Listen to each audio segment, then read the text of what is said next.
Bilang isang mag-aaral ng criminology na nagnanais maging pulis, nauunawaan kong kasama sa tungkulin ang kahandang harapin ang panganib para sa kapakanan ng komunidad at katarungan. Katulad ng aral sa kwento ng Gamo-Gamo, ang aking layunin ay hindi lamang magtagumpay sa propesyon kung hindi ang tunay na maglingkod. Sa harap ng panganib, magsisimula ako sa pagiging maingat at mapanuri.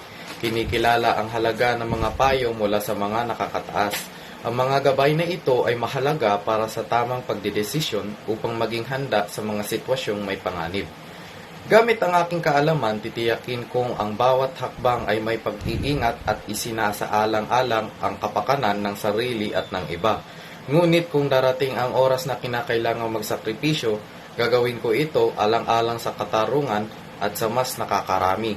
Ang inspirasyon ng sakripisyo ng Gamo-Gamo ay magsisilbing paalala na ang tungkulin ko ay higit pa sa personal na pangarap. Ito ay ang tunay na paglilingkod sa bayan at pagtatanggol sa karapatan ng bawat mamamayan.